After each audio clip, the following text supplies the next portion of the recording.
Bom dia, alunos do nono ano. Como é que vocês estão? Tudo bem? Tô sentindo esse povo meio desanimado, hein? Vamos desanimar não, já passamos da metade do ano.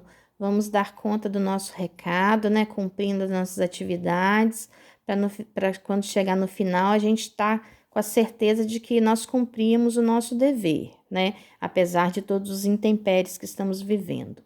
Hoje já é a nossa aula de número 22. Hoje é nosso dia, né, 6 de julho, já passamos da metade do ano. Vamos realizar a correção das atividades da aula passada. Na aula passada, né, o assunto era o estudo da luz. Lembrando, né, que a luz é uma onda eletromagnética.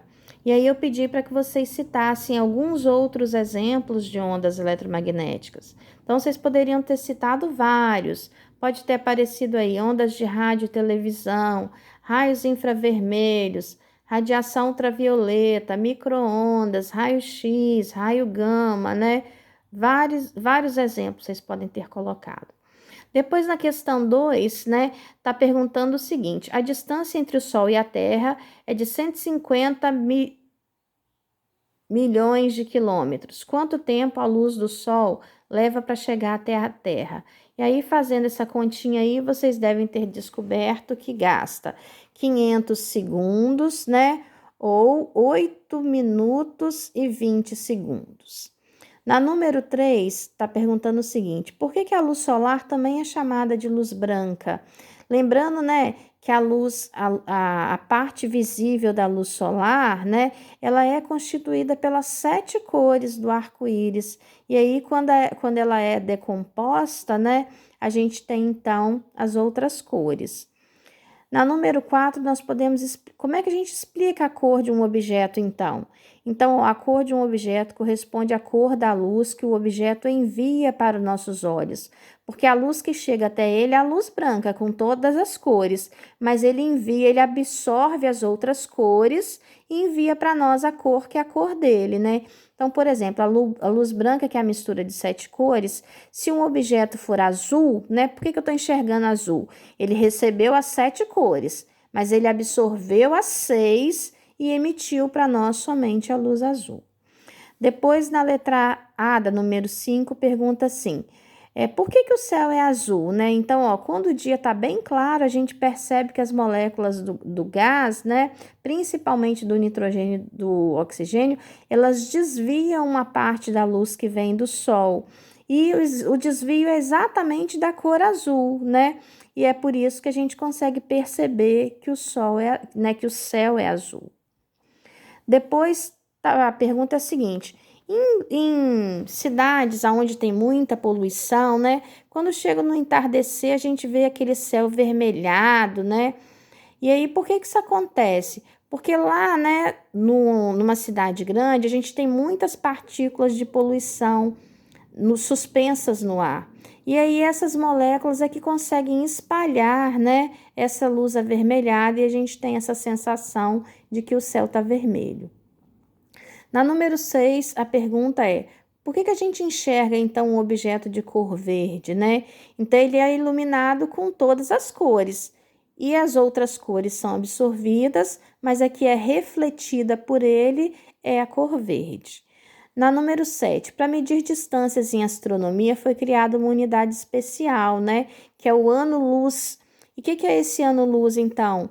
É a distância que a luz percorre no vácuo durante um ano, né? Por isso que chama ano-luz.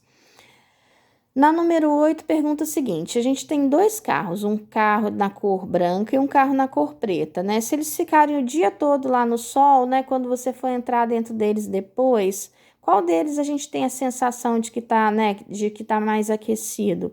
Geralmente isso vai acontecer porque o preto ele absorve todas as cores e o branco ele reflete todas as coisas. Então, aquele que absorve, ele mantém mais calor nele. Num dia quente, se nós sairmos com a roupa branca, a gente vai sentir menos calor do que quando a gente veste uma roupa na cor preta.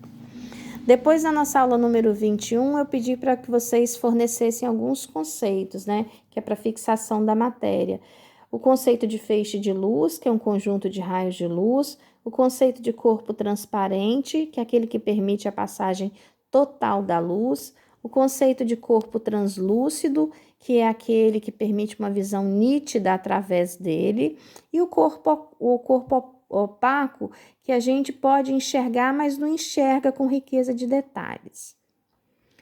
Depois eu pedi que vocês dessem exemplos de corpos luminosos, né? Então, se eu pego uma lâmpada, se eu pego o sol, né? Então, são corpos que têm luz própria, então são esses que são chamados de corpos luminosos. Eles não precisam da luz ser emitida por outro corpo para que a gente possa visualizá-los. Na 3, quais são os fenômenos que ocorrem quando a luz atinge um objeto, né? Então, vai acontecer a reflexão regular, a reflexão difusa, a refração e a absorção, né? E aí, cada caso é um caso. Então, por exemplo, na questão número 4, nós temos uma superfície que é uma superfície imperfeita. Nós dizemos que é uma superfície irregular, ó. Estão vendo que ela é cheia de voltinhas? Então, isso aqui é uma superfície irregular. Se a superfície fosse reta, esses raios aqui iriam incidir e iriam ser espalhados formando o mesmo ângulo que eles formam com o plano. Já numa superfície irregular, né, os raios refletidos, eles vão sair daqui de forma desorganizada, ó. Porque um bateu nessa pontinha aqui que estava mais baixa, foi para cima. O outro bateu na parte mais superior, então cada um vai tomar uma direção diferente. Na questão número 5, eu pedi para que vocês corrigissem as frases que estivessem erradas, né? Então, as frases erradas eram as frases da letra A e B. Na A tá assim, para ela ficar correta. A luz no ar realiza trajetória retilínea e não curvilínea. Depois, na letra B, a lâmpada acesa prova que a luz se propaga em todas as direções e não numa única direção. Na número 6, eu pedi para que vocês falassem sobre a dispersão da luz, né?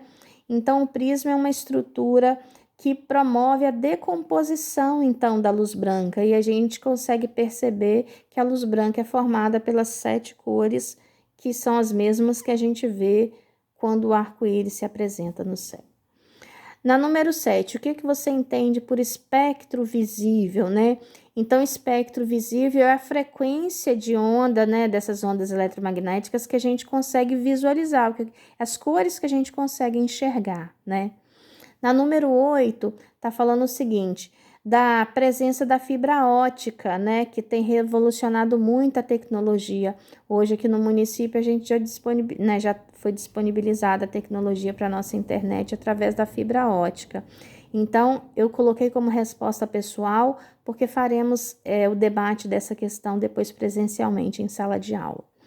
Na nossa aula 23, que é a nossa aula de hoje, né, ainda vamos falar de reflexão, só que falando da reflexão nos espelhos, né, espelhos planos, né, e nos espelhos côncavos e convexos. Depois, na aula 24, é sobre refração e absorção da luz, né? Qualquer dúvida eu tô aqui para poder tirar.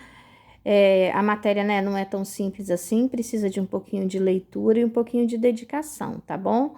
Vamos perseverar. Quem não cumpriu as tarefas até o momento, volta lá, cumpre, né? Porque as coisas podem ficar difíceis se vocês não estiverem cumprindo as atividades que foram propostas até o momento. Então, em toda aula tem lá a correção, tem os vídeos para vocês assistirem. Mesmo quem tiver com dúvida, busca outras informações e eu tô aqui nessa aula para poder esclarecer as dúvidas de vocês. Um bom dia.